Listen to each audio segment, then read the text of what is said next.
Pues muy buenos días, un gusto saludar a todas las personas que como todos los martes se suman a este seminario permanente desde el Human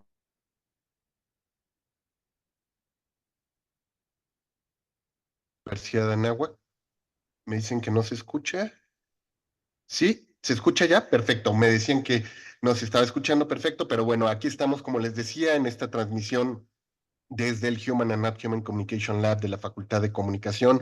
Un servidor, Jorge Alberto Hidalgo Toledo, les saluda en nombre de nuestro director, el maestro Josu Garritz, que estamos el día de hoy aquí transmitiendo, como todos los martes, este seminario permanente dedicado a la reflexión sobre temas de cultura digital o culturas digitales, más bien. Estamos ratificando el tema de que no es una sola, sino son muchas las culturas digitales con las cuales nos estamos topando, este análisis desde el mundo de la comunicación y sobre todo esta perspectiva interdisciplinaria que tratamos de tener al interior de nuestro laboratorio para analizar estos fenómenos que nos preocupan a quienes nos dedicamos a estas labores. Y bueno, como todos los martes me acompaña mi querido colega Alejandro López Novelo, doctor investigador y como decíamos, el Madelman de la investigación, este hombre que supera el peligro, todas las ocasiones que se tiene que conectar por aquí. Alex, ¿cómo estás? Muy bien, estimado Jorge, muchas gracias. Pues nada, ¿no? Una vez más estamos reunidos en este espacio en el que, pues como tú bien lo dices, se discute el mundo de la comunicación en todas sus dimensiones, o por lo menos en todas las dimensiones posibles, ¿no?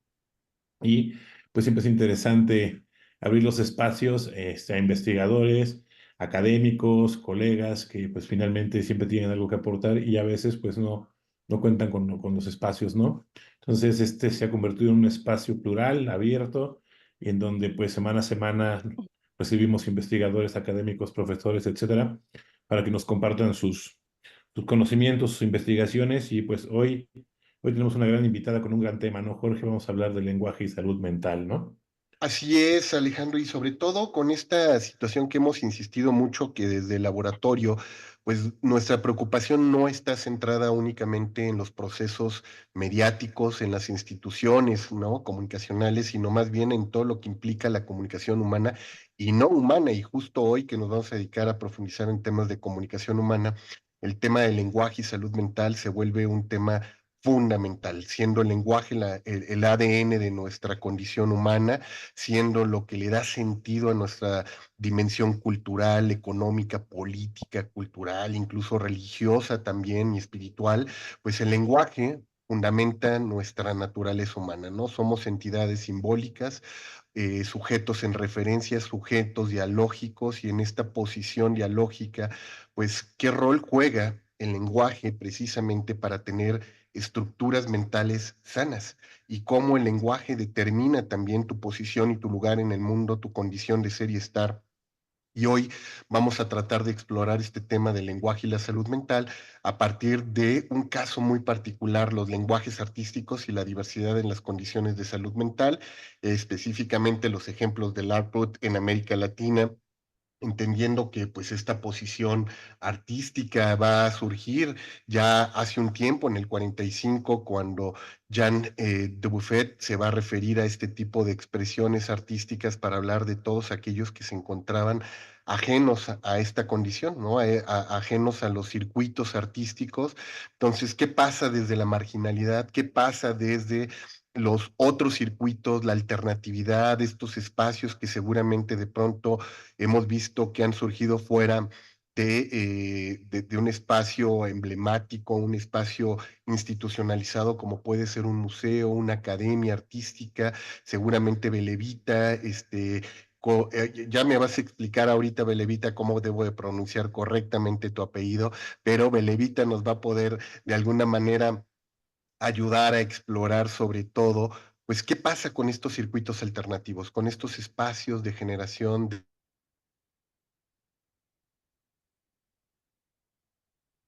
condición de ser y estar de las personas a partir de esta relación. Así es que, pues bueno, hoy vamos a tener, como ya lo decíamos, a nuestra invitada, la doctora Belevita Corizanzik. No. Dice que no, ya con tu expresión me lo dijiste todo, Belevita, pero mejor ayúdanos a pronunciar correctamente tu apellido. Y Sí. bienvenida seas, Belevita. Muchas gracias, mis estimados colegas. De verdad es un verdadero honor estar aquí con ustedes. Admiro mucho su trayectoria, doctor Jorge Hidalgo, doctor Alejandro López Novelo. Mi apellido es Koričančić, porque soy croata, por eso esta pronunciación, y Velebita, como la montaña más grande de mi tierra. Sí. Ah, muy bien. Entonces, a ver, vamos a ver si lo podemos pronunciar bien de aquí hasta que terminemos. Korichenkovic, más o menos, o ya muy lejano, estaba mejor que me quedara en Belevita. Sí, Dice, en Vele. nos quedamos en Vele. Bele. Pero bueno, muchísimas gracias, Bele, por haber aceptado nuestra invitación, por estar el día de hoy aquí con nosotros y compartir tu trayectoria también y tu línea de investigación en estas temáticas que vamos a estar abordando el día de hoy. Pero bueno, para quienes no conozcan sobre tu trabajo, le voy a pedir a mi querido colega, el doctor Alejandro López Novelo, que nos introduzca tu exploración. Muchas gracias. Muchas gracias, Jorge. Sí, para nosotros es un gusto que estés en este espacio, Vele, por muchas razones, ¿no? Los que te conocemos y los que te encontramos en los pasillos aquí en Campus Sur, ¿no? Y platicamos contigo, pues siempre es un reto platicar contigo, pues por tus temas, ¿no? Tu línea de investigación, que es el arte, la cultura, ¿no? Que parecen alejados de repente, como lo platicábamos cuando te hacíamos la invitación, ¿no? Y pensábamos que finalmente hay una vinculación, ¿no? Que a lo mejor no es muy clara, pero que el día de hoy tú nos vas a ayudar a entender estos temas. Y siempre es muy grato platicar con Vele y por eso te hicimos la invitación. Y igual que Jorge, es agradecer que hayas aceptado este espacio y recordarte que este espacio es tuyo cuantas veces quieras estar en él, queda abierto para ti. Pero para nuestra querida audiencia que no conoce a Vele, pues bueno, tenemos una pequeña semblanza porque pues la producción de Vele es muy ardua, las actividades de Vele son muy amplias. Pero bueno, la doctora Belevita eh, Korinčančić, de nacionalidad croata, reside en la Ciudad de México desde el 2004. Es profesora investigadora de la Facultad de Comunicación de la Universidad de Anáhuac, México. Ingresó al Sistema Nacional de Investigadores e Investigadoras de México, nivel candidata en 2023, y es traductora literaria. Obtuvo un doctorado en letras con mención honorífica por la Universidad Nacional Autónoma de México, suficiencia investigadora en los estudios del doctorado en literatura española e hispanoamericana y el grado de la Universidad de Salamanca, España, una maestría en estudios latinoamericanos en el área de humanidades por la Universidad de Salamanca y licenciatura en filologías inglesa e hispánica por la Universidad de Zagreb, Croacia. En la Secretaría de Cultura del Gobierno de la Ciudad de México, entre 2016 y 2018, se desempeñó como editora de contenidos y enlace con voces internacionales en la programación de la Feria Internacional del Libro del Zócalo de la Ciudad de México y el Festival de Poesía Diverso. En 2023 coordinó el primer encuentro internacional de Art Brut Arte Outsider, Ciudad de México, realizado en el Colegio de San Ildefonso. Su investigación actual se centra en la representación de las capacidades diferentes en las artes. Pues bueno, esa es tan solo una breve semblanza, insisto, la trayectoria de Belle es muy amplia y su productividad es muy grande, siempre está en congresos, siempre está hablando de literatura y Belle, pues es un gusto tenerte aquí, bienvenida. Muchas gracias. Muchas gracias por esa oportunidad de presentarles un proyecto de investigación que precisamente como comentaron se dedica a los espacios subalternos y ver cómo las alteridades también conforman nuestras adscripciones identitarias. Entonces, si les parece, podemos dar inicio. Adelante, Belevita, el espacio y el micrófono es todo tuyo. Muchas gracias. Entonces, empiezo con una premisa epistémica que me guía mi proyecto de investigación y la tomo del profesor investigador José del Valle, quien es un experto en la lingüística desde ese enfoque sociohistórico político y justo en un trabajo sobre la glotopolítica y el lenguajeo, tiene una cita que creo que orienta mi trabajo de hoy. Y por eso abro la cita. La inestabilidad inherente a todo enunciado para alterar signos que cuando cristalizaron, cuando se convencionalizaron y fueron hablados, escritos y usados, participaron de la producción de alguna forma de desigualdad. Si la relación entre significante y significado es convencional, el signo es solo tan fuerte como lo sea la autoridad para imponer la convención. Y el lenguajeo está ahí precisamente para destituir esos poderes. Creo que una constancia en mi trabajo de docente y de investigadora es buscar cuáles son los marcos que legitiman para que se reproduzcan ciertos sectores de poderes, y desde el trabajo lingüístico me interesa cuáles son los lenguajes para la inclusión y lograr una participación más equitativa.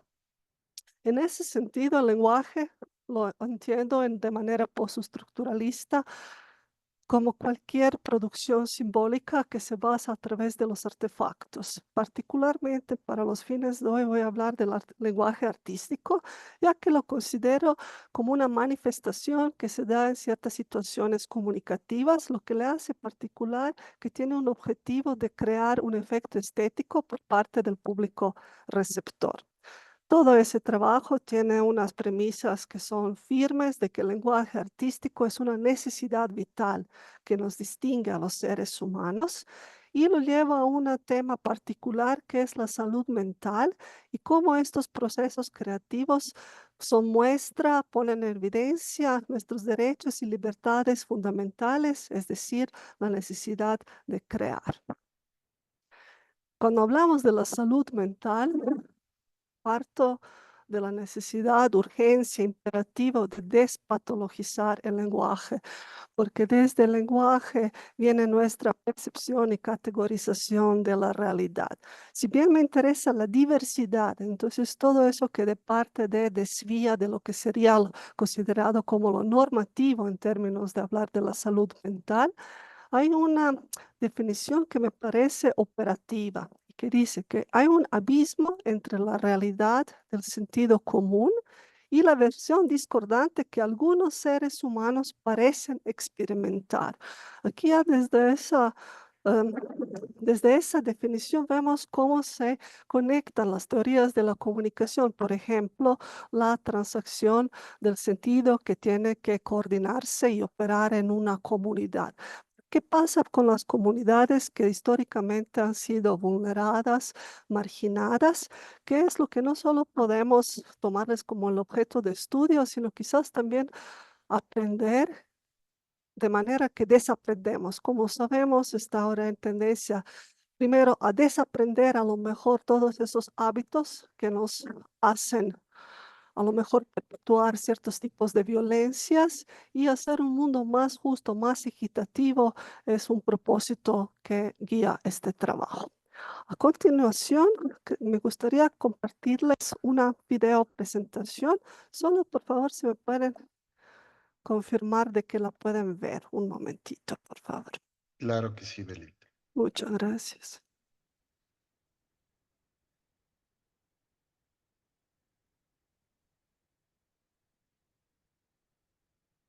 Vamos a compartir.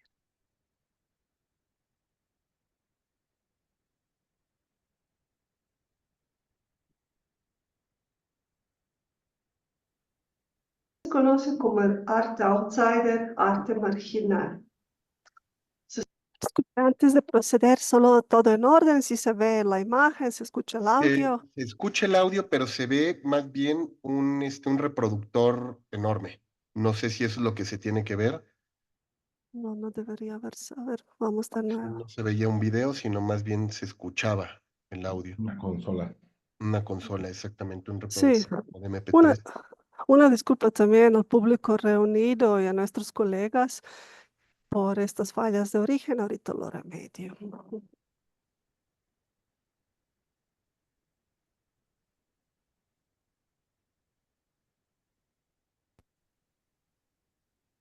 Ahí ya se Las ve. obras son obras que surgen. Art brut también se conoce como el arte outsider, arte marginal. Se suele asociar con la escasez de los capitales. En primer lugar, el capital social y el capital cultural del que dispone la persona que crea. Nos vamos a detener mucho en ese punto, que es la identidad artística de la persona creativa. ¿En qué consisten las obras? Son obras que surgen al margen de un mundo académico y también al margen del mercado del arte, y muchas veces en contextos que son marcados por la marginalidad. Los inicios del art brut, a su vez, se remontan a obras que se producen en instituciones psiquiátricas Y luego se le suman creaciones realizadas por practicantes de espiritismo, personas visionarias y también personas autodidactas.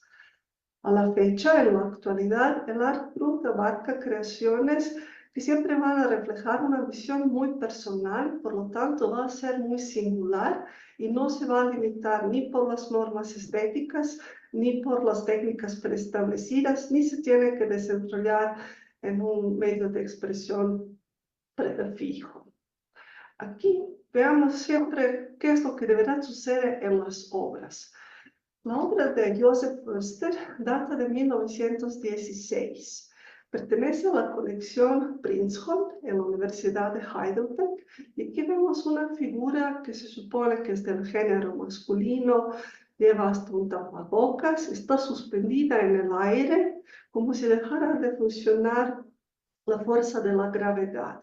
Y en cambio, hay unos artefactos que ayudan a esta persona a ubicarlo en el centro tanto de este campo visual de la representación como en la escena que se representa.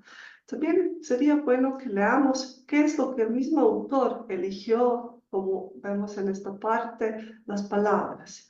Hasta nos da unos guiños, unas pistas sobre la intencionalidad de lo que quiere mostrar. Y dice, esto debe representar que cuando uno no tiene ningún peso corporal que tenga que cargar, puede ir entonces a gran velocidad por el aire. Porque la gran pregunta ya desde esa primera obra que vemos es qué tanto el aparato teórico y crítico logra de verdad corresponder con la intencionalidad que las mismas personas creativas tenían de plasmar a través de sus obras y qué es lo que la misma obra nos muestra. Aquí en un análisis más detallado, por supuesto, nos podríamos detener en cómo se relaciona el texto con las partes visuales, pero eso sería solo como una invitación. Verán, en mi clase más que nada me interesa lanzar preguntas y en el espacio posterior vamos a generar un conocimiento que espero que sea compartido entre el grupo. El antecedente, por lo tanto, vimos es esta colección Prinzhorn y se debe a un esfuerzo muy loable que es un libro clásico a la fecha de Hans Prinzhorn que por primera vez sale en alemán en 1922. El libro se titula Expresiones de la locura, el arte de los enfermos mentales. Hans Prinzhorn tenía una doble formación. Por un lado, era un especialista psiquiatra, pero también estaba formado como historiador del arte. Y a la fecha, sus comentarios sobre cómo apreciamos este tipo de arte siguen vigentes. Le interesaba mucho cómo la expresión artística vincula con las condiciones de la salud mental alterada. No se interesaba tanto en la patologización de la autoridad de esas personas, sino identificar patrones, muestras. Y a la fecha, los autores que incluyó forman hasta el canon de lo que se conoce como el Art Brut. Su trabajo a la fecha, por lo tanto, sigue siendo muy influyente.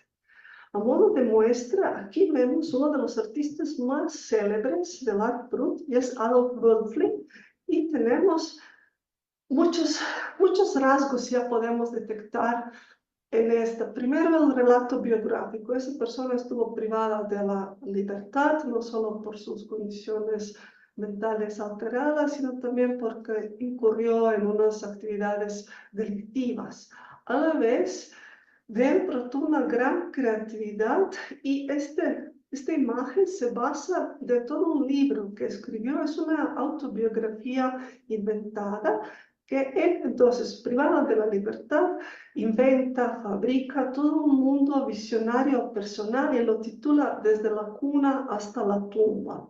Tiene el libro 3000 páginas y vemos que aquí se complementan los dibujos con formas geométricas, hay mapas, hay anotaciones musicales, hay números y es un relato de viaje. Entonces, a la vez, mientras la persona estuvo privada de la realidad, su fuerza de crear otras posibilidades de cómo vivir no se detuvo, porque imaginó que está viajando alrededor del mundo a la vez. Nos ofrece toda una cosmogonía a través de esos mapas ficticios, de los viajes que nunca tuvo en la realidad, pero los logró imaginar. Siguiente ejemplo no solo genial, sino famoso de la colección de Princeton, es la chamarra, le dicen, la chaqueta de Agnès Richter. Es una chaqueta bordada que está hecha de uniforme. Entonces, Agnès toma el uniforme de la institución psiquiátrica, pero le da la vuelta. Y le da la vuelta en el sentido literal y también simbólico. Por su profesión, ella era modista, tenía el conocimiento de cómo hacer creaciones. Pero aquí lo que hizo es algo doble, a lo mejor lo que no se aprecia a primera vista. Estos son contradicciones deliberadas y doble inversión. Hay dos situaciones que se invierten. Por un lado, lo que vemos en la parte de adelante debería estar atrás, entonces ya hizo un cambio. Y luego también las mangas. Entonces, trabajando en unas condiciones materiales bien delimitadas, trabajando sobre una prenda que tenía, una prenda que es un símbolo de su confinamiento, de su privación de la libertad. Ella lo toma y no escribe sobre él a través de los bordados con estos hilos que ocupa, no solo escribe las palabras, sino escribe el relato de su propia vida.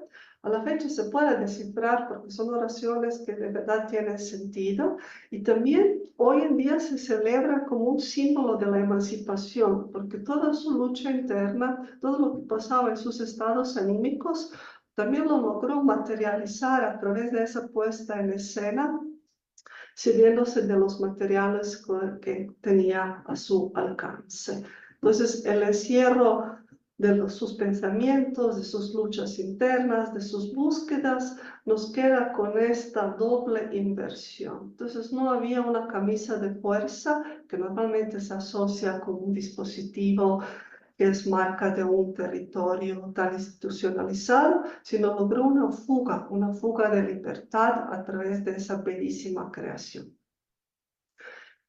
Vamos a darnos un paso y es hacia los términos. El término art brut. El término art brut lo debemos a Jean Dubuffet, que fue un artista francés, curador, coleccionista, y a la fecha esta colección del art brut es de las más famosas en Europa. Hoy en día se concentra en Suiza, en Lausanne, la ciudad. El término lo acuñó en 1945. ¿Qué es lo que entendía por art brut? Buscaba que estas obras sean espontáneas, algo que él dice crudeza.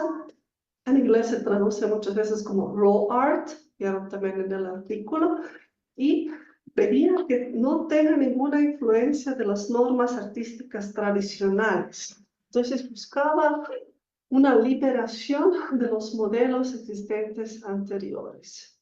También la condición de la persona que está creando. Se suponía que tendría que estar ajena al mundo artístico, que no tuviera ninguna formación académica formal, y sabemos que muchas veces esto se adjudica a personas como justo que están en un asilo psiquiátrico, las personas privadas de libertad, niños, niñas, cualquier persona que vive y habite al margen de la sociedad.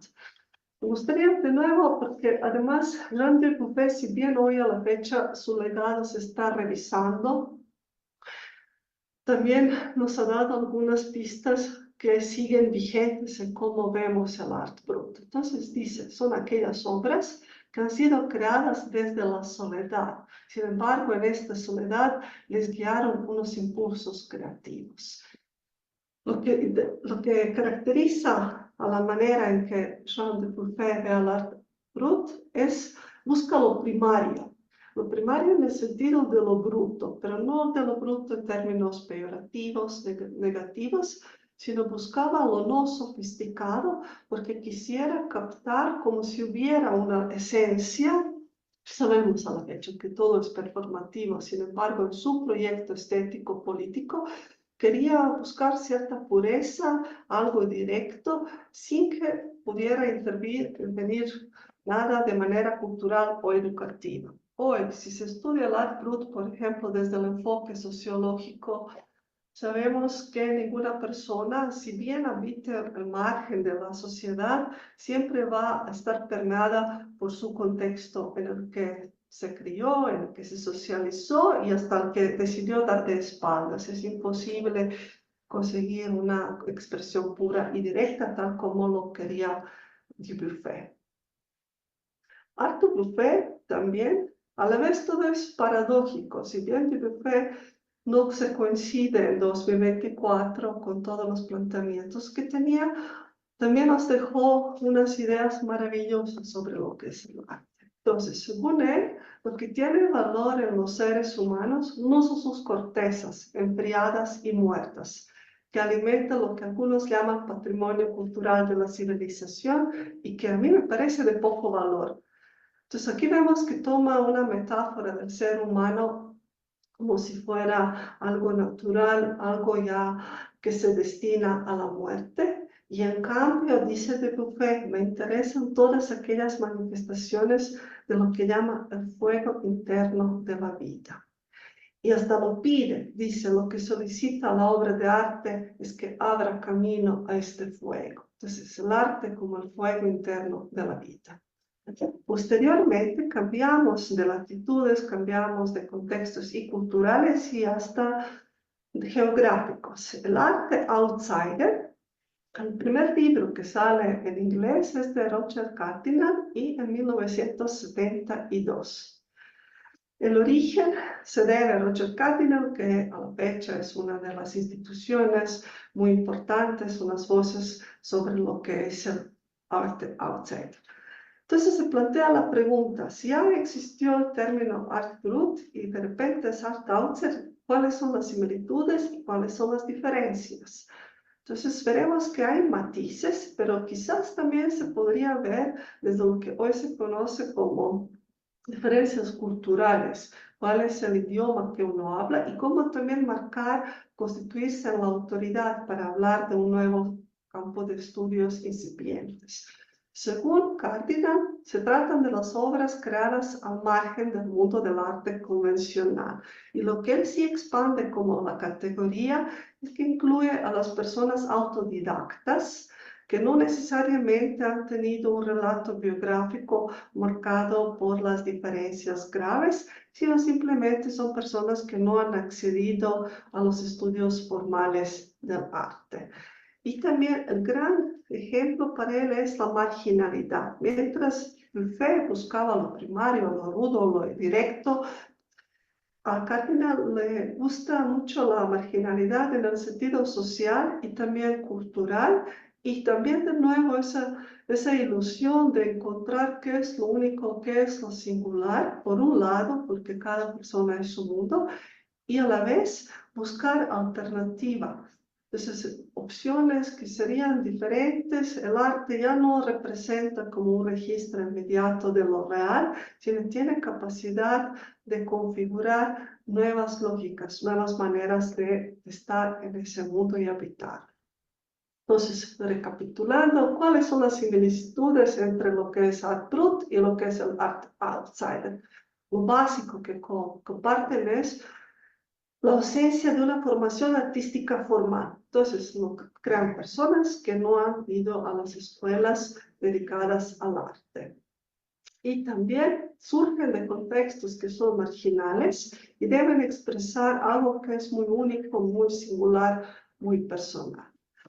En esta valoración de la pretensión de buscar una expresión personal, se busca que no haya influencias, hay una pretensión de que no haya, sin embargo sabemos que cada persona absorbe de su entorno, de todas sus experiencias, vivencias abonan, alimentan a cómo nos constituimos en la subjetividad. Sin embargo, aquí se buscaba estar como libres de estas influencias. Y también es muy importante el rechazo de las normas artísticas anteriores.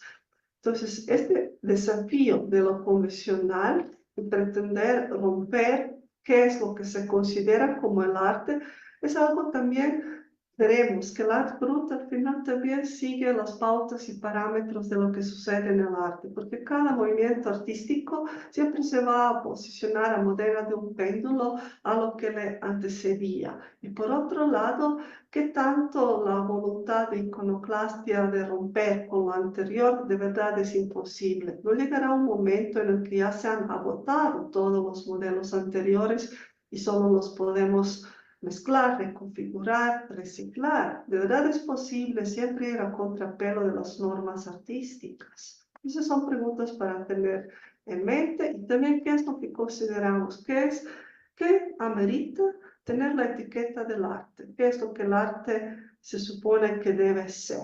Todo eso a veces son preguntas que están siempre como a la sombra de cuando hablamos del arte brut y arte outsider.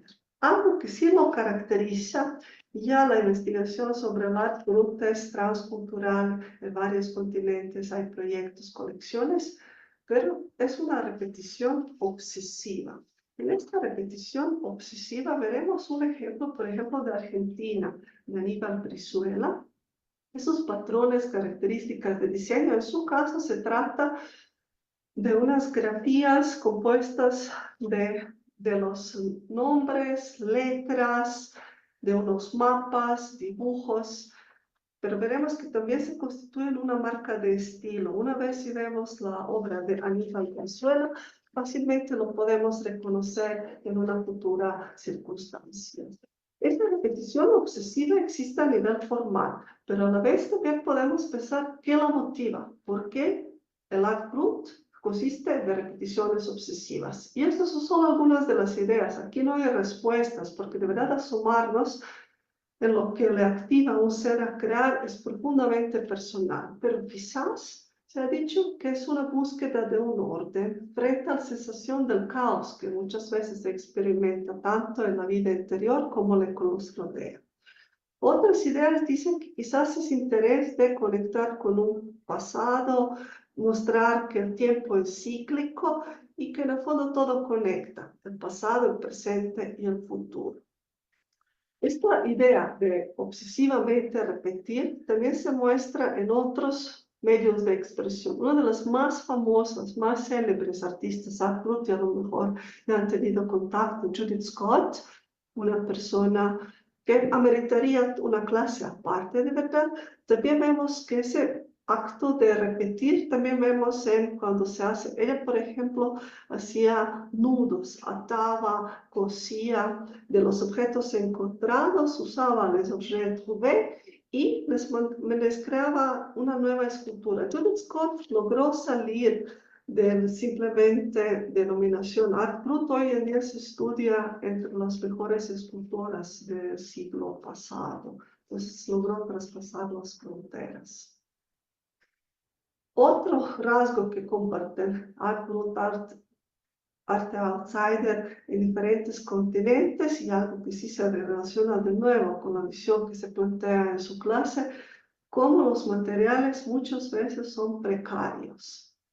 En ese sentido, aquí vemos de nuevo, desde esa colección que nos ha marcado, una escultura que se ha hecho del pan masticado. Por supuesto, la precariedad está destinada muchas veces a desvanecer, desaparecer. A la fecha esa escultura no existe, solo tenemos su fotografía. Pero en esa foto vemos que de un pan que se ha masticado se ha logrado construir algo bien interesante. Por otro lado, Marie Lieb, igual tenemos solo una fotografía. Entonces había unas piezas de lino, tiritas de lino, de una tela, que esta artista hizo una de los antes de que hubiera instalación como una modalidad artística. Y por supuesto esto es arte efímero, son materiales encontrados y lo más importante es la búsqueda de un sentido que quizás nunca lo vamos a descifrar, solo nos queda el legado de esta persona que estuvo privada de su libertad, que estuvo condicionada, vista, percibida por su entorno como alguien incapaz de desenvolverse en la sociedad y a la vez nos dejó este mundo tan críptico, tan encerrado en sí mismo. Sin embargo, sí entendemos de que hay como un evento, hay un acontecimiento artístico en él. y también puesto sobre el suelo del hospital. Entonces se resignifica también el espacio, este suelo sobre el que caminamos, donde estaban las camas, donde está la vida cotidiana, de repente se convierte en un escenario. Es un escenario para su creación artística que quiso plasmar. Entonces, en el Art Brut de los materiales no vamos a ver los que son más tradicionales, que serían pinturas al óleo, esculturas de bronce, figuras de barro, sino lo que uno tenga a su alcance. Son precarios. Y no solo es entonces a lo mejor en el sentido de qué escasez de los materiales, sino eso de lo inmediato, lo que nos rodea, también habla del impulso, algo que caracteriza Art Brut es esa necesidad brutal de expresarse, de crear, si bien a lo mejor las condiciones no son ideales, pero uno encuentra la manera de dar causa a esta creatividad. Entonces el arte, primero sabemos, va a ser uno de los movimientos del siglo XX, pero quizás el Art Brut podría ser su antecedente también, a partir del uso de los materiales encontrados. También los materiales se conectan con el otro tema en el arte, que es la materialidad. Y eso serían las propiedades de los materiales en sí y también los procesos artísticos que involucran. La teoría de los ensamblajes, sabemos, se remonta al ready-made con Duchamp, Marcel, y la idea de reciclaje, de cambiar del uso de los objetos cotidianos. También Picasso hacía ensamblaje en sus primeras esculturas, y aquí uno de los artistas más famosos de Venezuela, Armando Reverón, con sus muñecas de trapo. Es una instalación de tamaño real. Hay un documental excelente sobre la vida de Armando Reverón, que vivió recluido y lamentablemente padecía de una condición bien grave. Sin embargo, esto no le impidió convertirse en una de las figuras clave del arte venezolano. Por otro, tenemos una figura canónica del arte brasileño, es el manto del Artur Bispo de Rosario. Entonces, dentro del mismo Art Brut, por mucho que hablemos del margen y la marginalidad, de nuevo hay un canon y hay ciertas figuras que se repiten en diferentes estudios. Entonces, Bispo de Rosario estuvo en un psiquiátrico por décadas, que es casi medio siglo.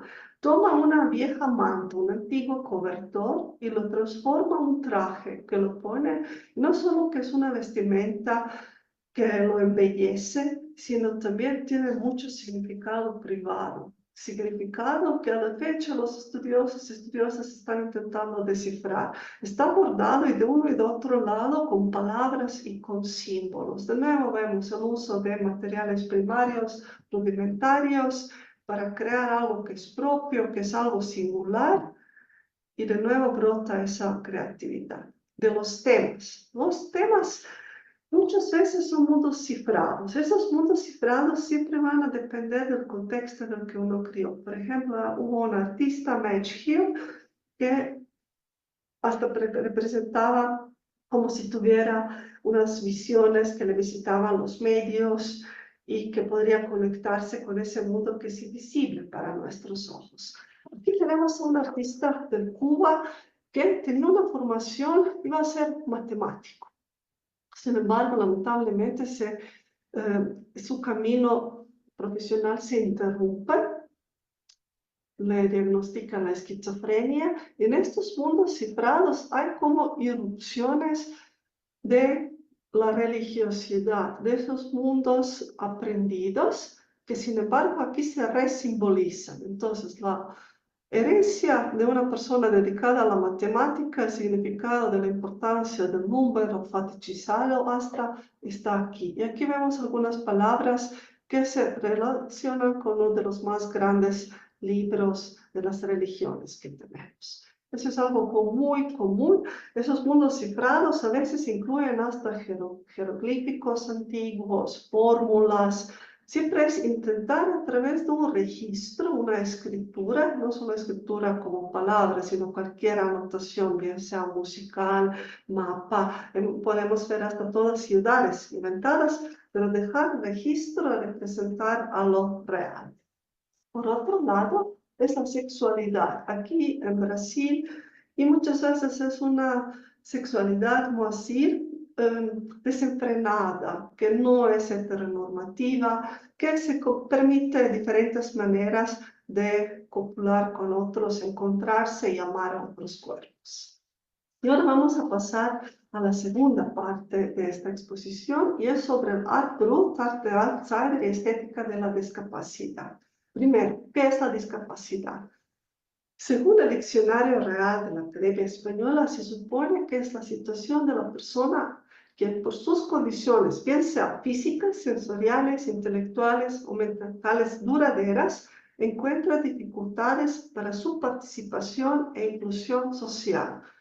Aquí vemos ya el avance hasta de los diccionarios que no solo proscriben las definiciones, sino intentan revisarlas, porque aquí el énfasis está que la discapacidad resulta de la dificultad para participar y de que la persona sea incluida socialmente.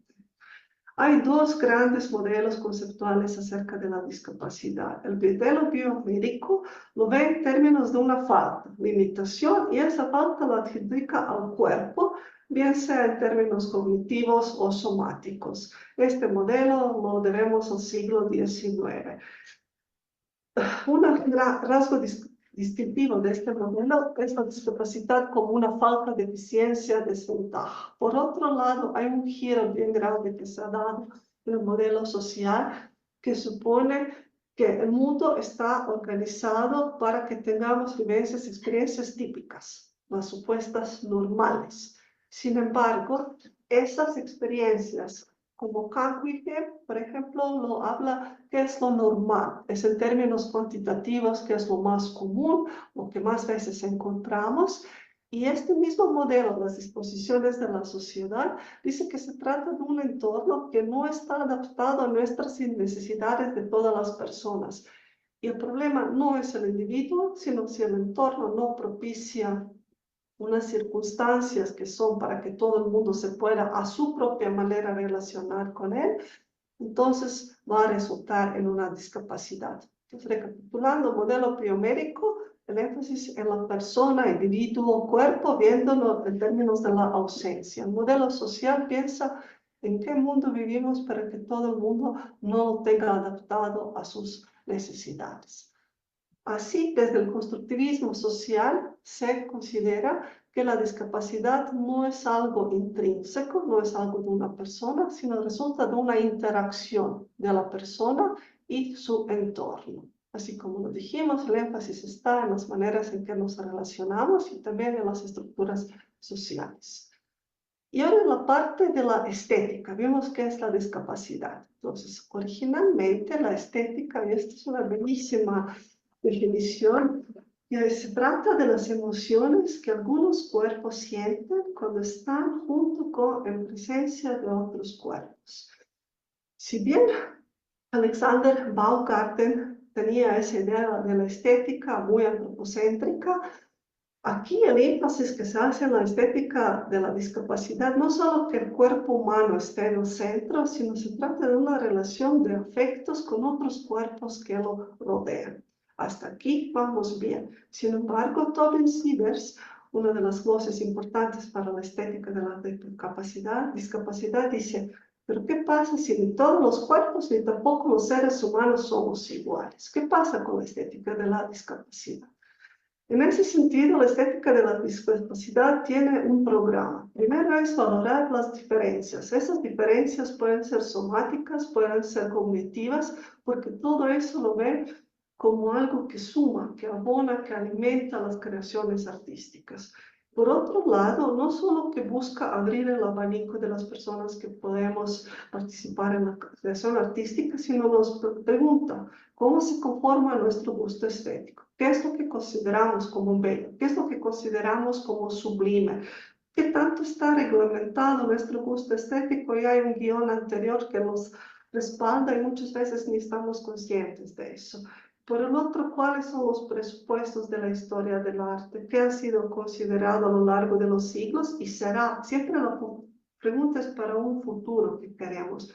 ¿Qué es lo que queremos ver en nuestros libros, clases, museos, vivencias del arte? ¿Cómo lo apreciamos?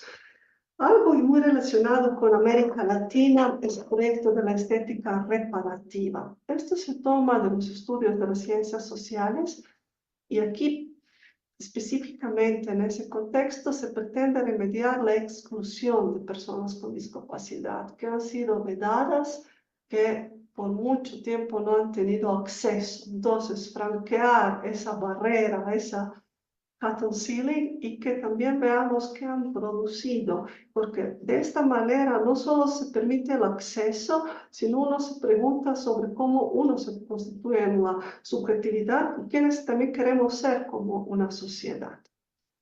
Cuando trabajamos en la estética de la discapacidad, hay dos enfoques para investigar. El primero es que busca ¿cuál es el arte que han creado personas con capacidades diferentes, independientemente de cuál es su capacidad, si piensa somática o cognitiva, psicoemoción social, como le decimos hoy en la fecha? Y la otra es cómo se representa la discapacidad en las creaciones artísticas. También es un campo de estudio incipiente bien interesante. Siempre es el derecho a estar dentro del campo de la representación, que nadie nos expulse más. Todos tenemos derecho y el acceso debe ser equitativo. Y aquí es una pregunta de Bertrand Böhm, ¿cómo generan sentido las imágenes? Y sabemos en la universidad se suele estudiar la epistemología, la estética. Sin embargo, hoy en día hay algo que se llama epistemología de la estética, porque pregunta Böhm, ¿cuál es la diferencia entre conocemos por lo epistémico y qué es lo que conocemos por lo estético? Porque si todo se trata de una manera no solo de elaborar a través de la información, sino que esa información, si en términos estéticos pensamos que va vinculada a un cuerpo, el cuerpo a fuerza también tiene una cierta materialidad y es sensorial. Entonces, ¿por qué dividirlos? Y dice, ¿cómo sabemos y qué es lo que sabemos del mundo a través de las experiencias estéticas? Es la pregunta que nos lanza Böhm.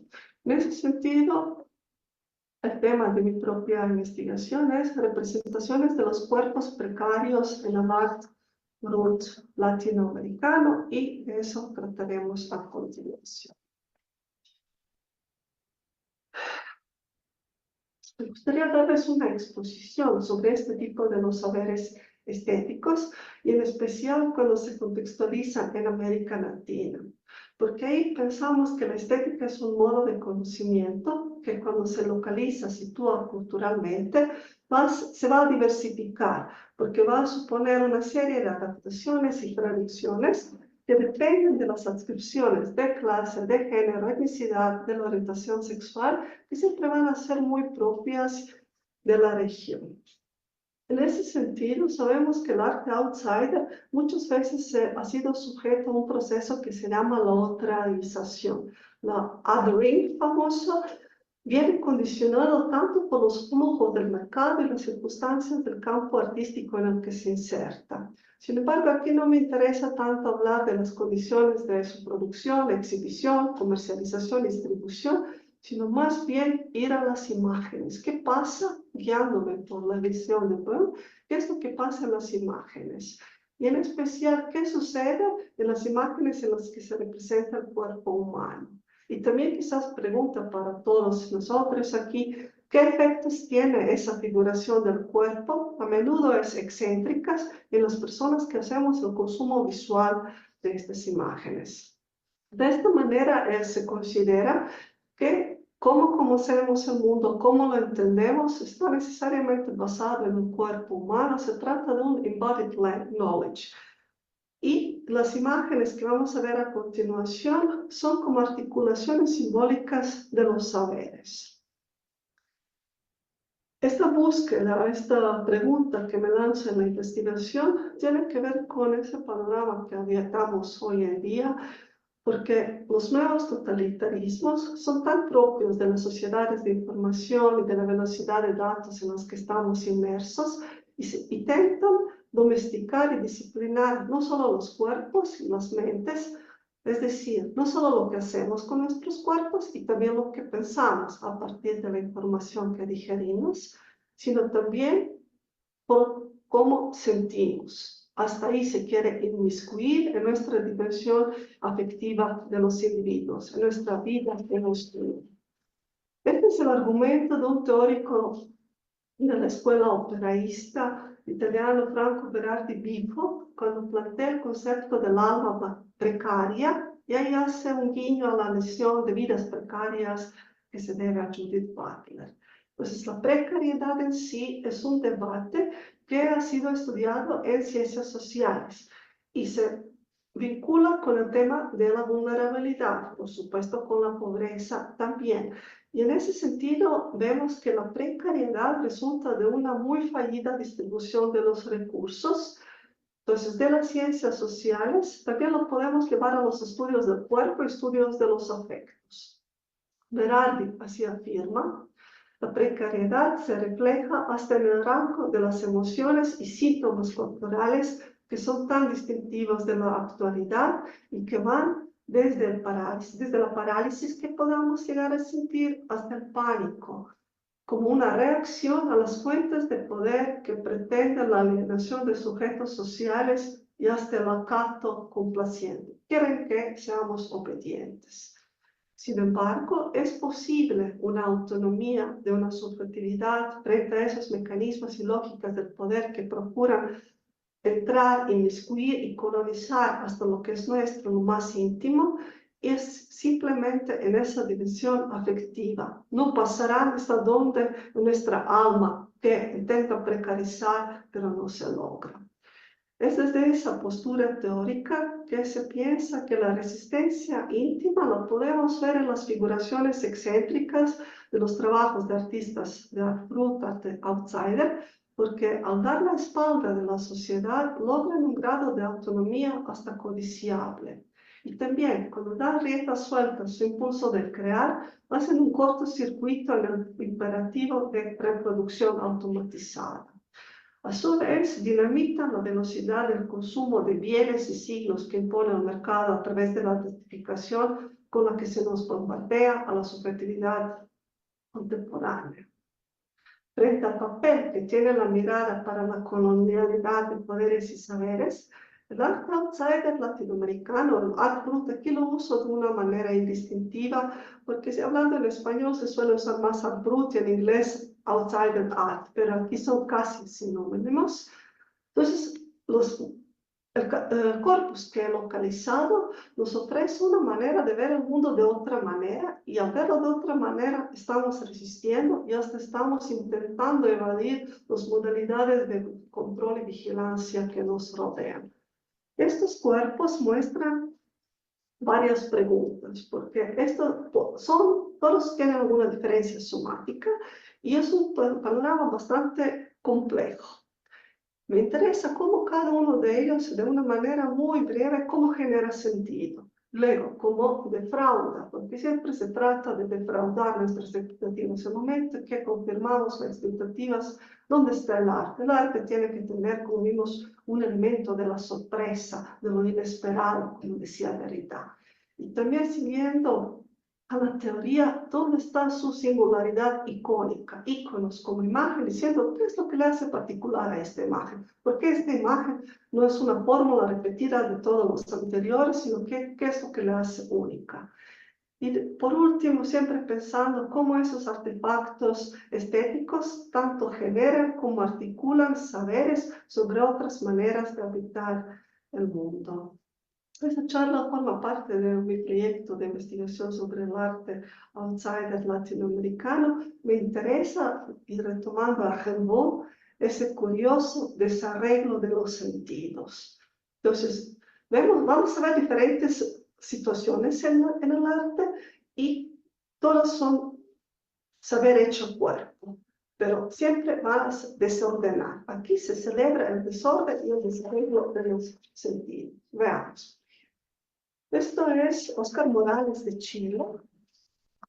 Si bien todas esas personas se podrían estudiar porque efectivamente son también personas con discapacidades, me voy a centrar solo en la obra y los patrones que he logrado identificar. Por ejemplo, aquí en esta gratificación del número de un cuerpo que se invade de números, vemos, es un hay una sobreescritura de los datos, parece como si fuera un croquis de un libro de medicina, sin embargo, de nuevo son mapas que no remiten a los territorios. Esos territorios solo existen en la vida íntima de esa persona.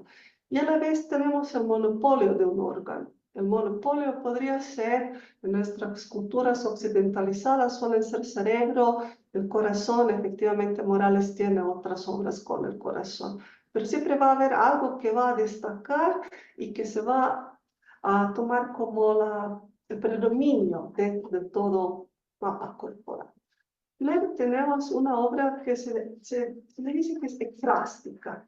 Entonces, Rosa Zahur, de Uruguay, aquí vemos que lo anotó, miren, la celebración de la mancha. Entonces, en contra de los límites y de los márgenes, vemos que son, primero, diferentes momentos. Sé que vendrás con un sol en cada mano. Además, esa frase poética opera de diferentes maneras. El cuerpo que vemos de la persona es asexuado, podría ser cualquiera de los amantes que está esperando la llegada de su otro deseado, pero también podría ser que su propio cuerpo se conforma tanto del texto como de una materialidad escurridiza. Entonces, ¿quiénes somos? ¿Somos mosaicos de citas, como dijo Kristeva? ¿Somos algún soporte que busca un arraigo? O también es muy importante todos los textos que fagocitamos y que pasan con nosotros. Entonces, una manera visualmente muy sencilla, pero se presta a analizarlo en términos conceptuales.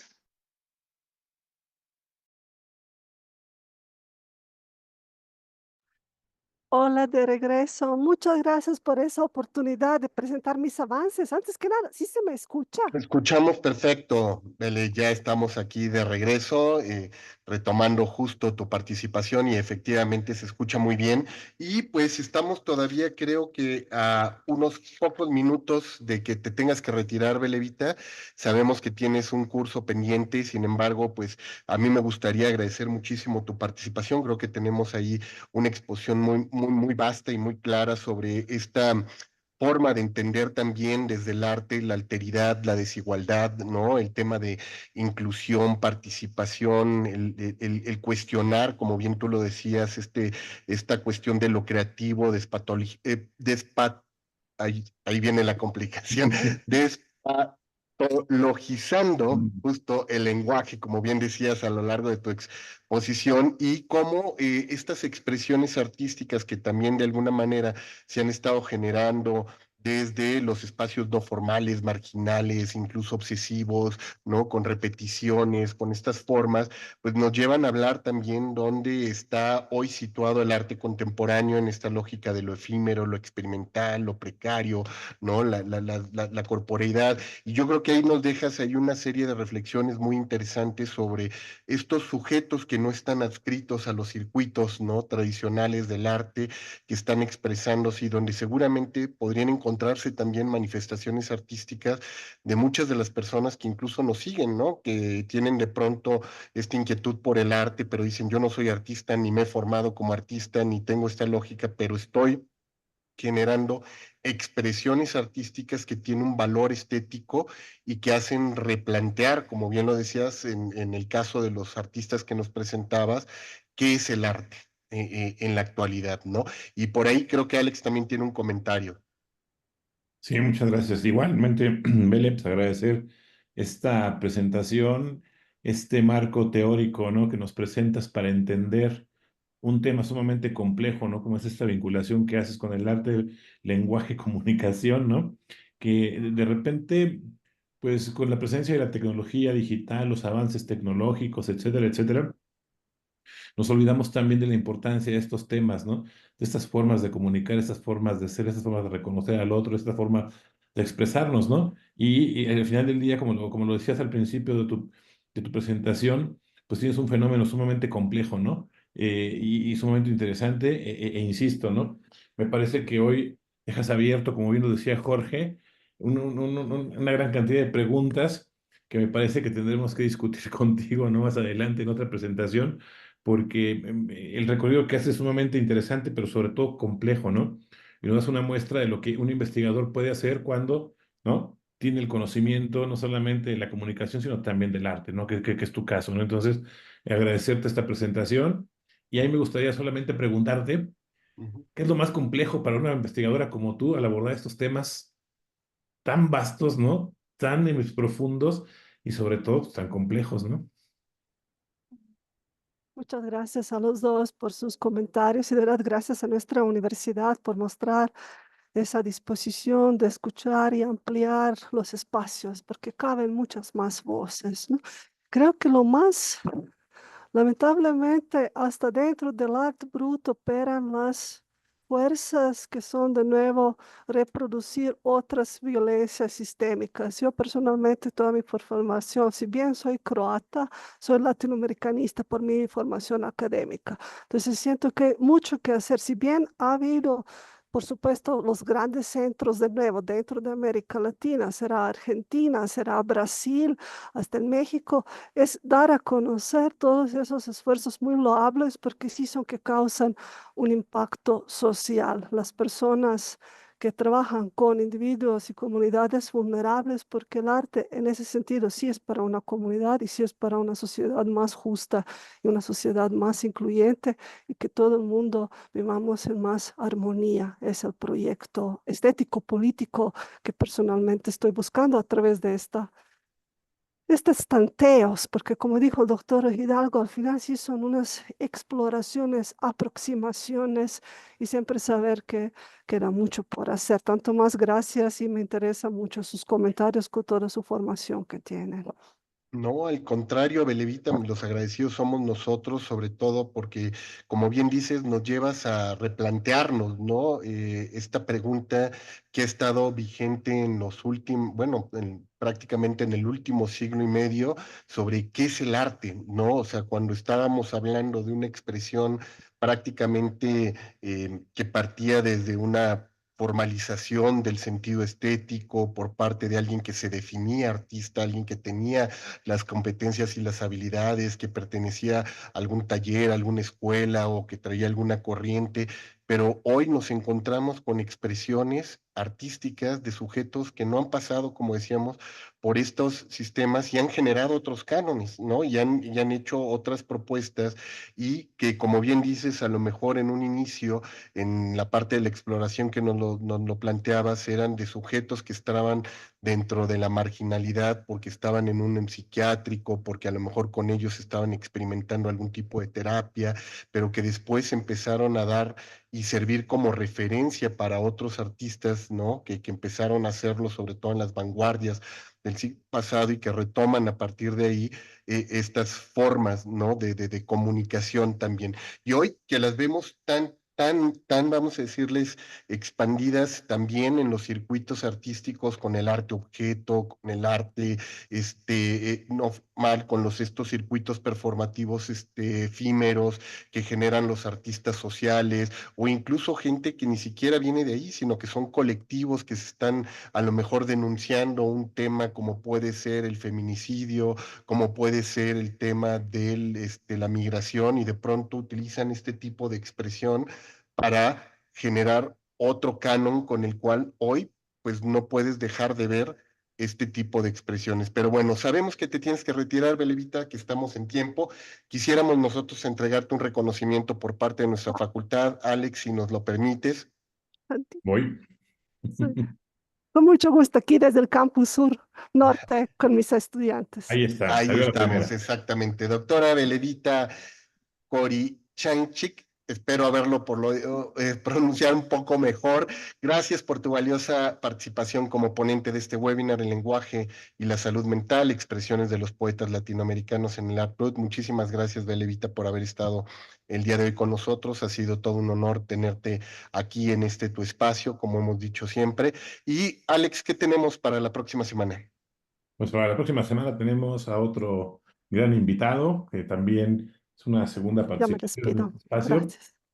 Y ahí pues, tendremos la presencia del doctor Juan Carlos Padilla Monroy, que nos hablará de la literatura como reflejo de la aceleración del cambio social a partir de la obra Diario de la Guerra del Cerdo de Adolfo Bloy Cázares. Tendremos una gran jornada y seguiremos discutiendo estos temas de comunicación, querido Jorge. Así es, y nos vamos hacia la exploración también, igual hacia las letras, la literatura, cómo estas metáforas, estas referencias nos sirven para entender los fenómenos complejos, ¿no? Como es hoy precisamente la realidad. Y bueno, pues Alex, muchísimas gracias, nos estaremos viendo y escuchando la próxima semana. Un gusto saludarte, un gusto saludar a todas las personas que nos siguieron el día de hoy a través de esta transmisión. Y los esperamos próximo martes, misma liga, mismo espacio, ¿no? Y con diferentes temas. Muchísimas gracias, Alex. Nos vemos. Al contrario, hasta luego. Hasta luego.